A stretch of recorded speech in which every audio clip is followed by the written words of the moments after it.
Kia ora, I'm Sani Dinidava, and I am just here to deliver a communications and PR plan proposal for NEC New Zealand.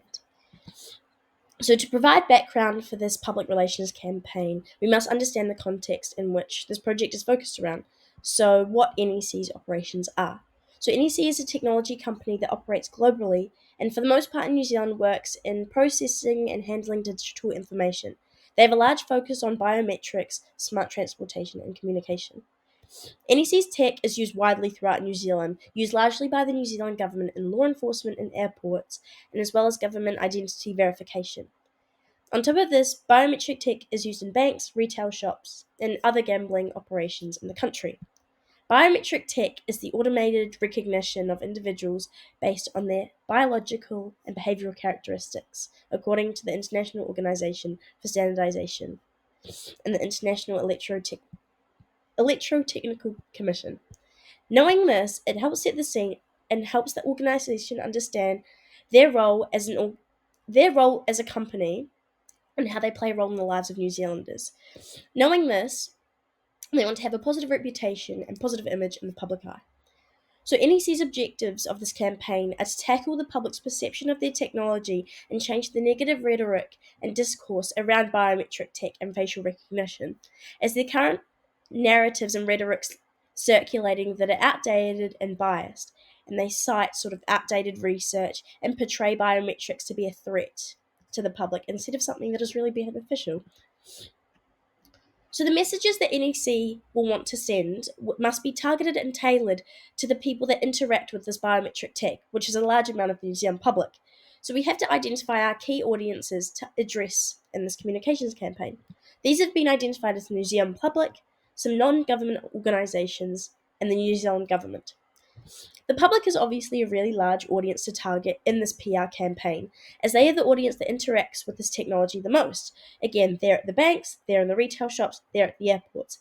We need to understand that they are a really important stakeholder in this, in NEC's operations. We know that this group is already apprehensive towards biometric technology and facial recognition, so we want to squash any qualms they may have. We need to be sensitive of their views and approach them very carefully and target these messages. Non-government organisations are also really important as they are the ones that use NEC's tech. They already have pre-existing relationships with NEC, so it's important to grow those while NEC aims to, build their image with the public. The New Zealand government is a funny one because they not only use NEC's biometric tech for good, but also they write to the legislation that protects the New Zealand public. They adopt NEC's tech and, again, airports, government organisations, and a large amount of the New Zealand public operates and uses their tech.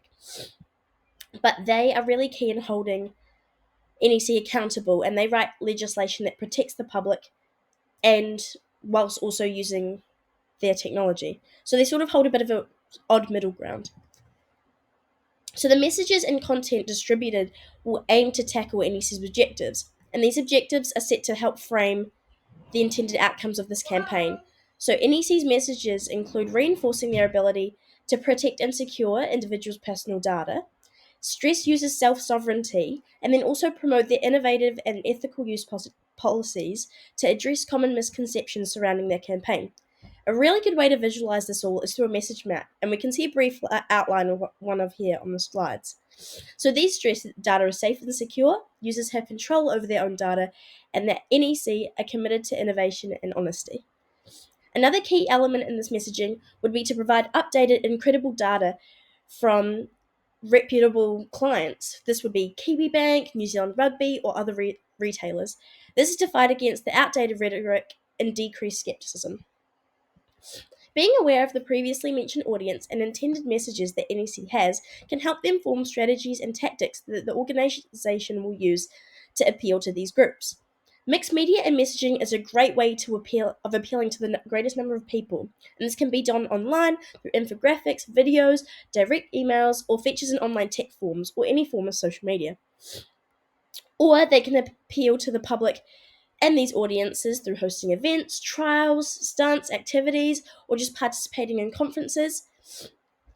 But either way, it's really effective to communicate using social media, as these means the most effective, they're cheap and even free sometimes, and they have such a large reach and they're easy to share around. Tactics of NEC could include press and media communication, so this could be through talking and answering frequently asked questions to the public and squashing any queries they may have, and as well as using influencers, which are a really great part that NEC can utilize by using their clients to boost their public reputation. A great example of this would be by using New Zealand Rugby, as they're a great familiar group to New Zealanders, and um, they already have a positive connotation in the New Zealand eye. So in doing this, the campaign would be extremely effective by using these influencers. Not only this, the campaign would intend to follow Page's principles that include management analyzing NEC's relation to the public, informing employees about policies and practices, preparing employees with information to respond, creating a system to receive questions and criticism, and most importantly, boosting transparency in the system. So, this projected campaign would aim to work on a 6-week process where NEC would first establish and analyze the current existing relationships with the public, then creating this plan with influencers such as New Zealand Rugby and setting up press conferences, and then moving forward and analyzing as they go, updating their strategy, using things like social media to gauge how effective these PR strategies might be.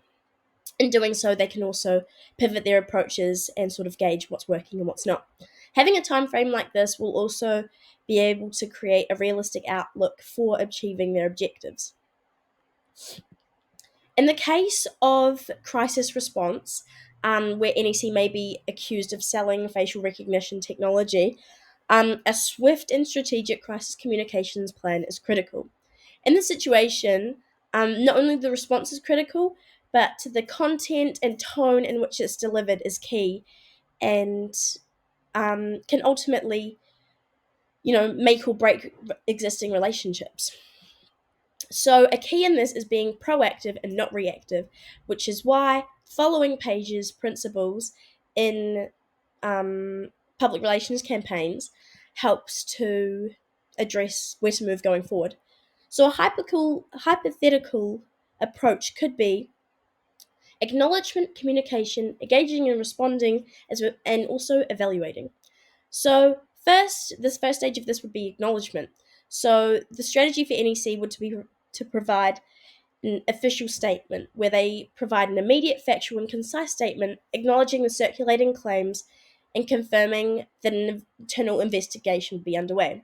This would really boost transparency of the company and would prevent misinformation from escalating. This statement would have to be, delivered in a really empathetic tone, obviously, showing concern and reinforcing their key values as a company. So that would be their honesty, their safety of users' data, and also, user control. Next, the organization would need to gather the relevant parties to organize their next communication plan. Whilst this is happening, NEC should inform employees promptly to avoid confusion and miscommunication. They would need to provide employees with clear guidance on how to respond to the public, and especially that goes for employees in customer-facing roles.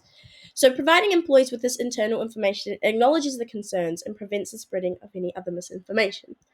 While this is happening, it's really important for NEC to proactively engage with the public. They should provide interviews and emphasize that the company is working on steps to remedy the situation. But this would really boost NEC's image as a transparent and honest organization and would show accountability and responsibility in this situation. Finally, in terms of this, it's really important that the organization evaluates the outcomes of this investigation. If it turns out that the accusations were to be true, the NEC would obviously need to address and take prompt action and corrective action and explain this to the public and other stakeholders impacted.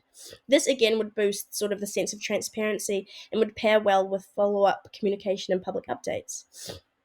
But the goal of this campaign would be to just ensure that trust is not lost in relationships and to really work on rebuilding and strengthening trust and reputation and relationships between the organisation and other stakeholders. And obviously, that's not something that happens instantly, but an NEC would definitely have to show and not tell this, which is really essential in a PR campaign, that it's not only just what you say, but what you do and how you react. So there's many stages that would have to be taken by NEC, but by following Paige's steps for a successful PR campaign, I'm sure that NEC would be able to bounce back and hopefully work on strengthening and rebuilding relationships. Anyway, thank you, Ngā mihi. Thank you for listening.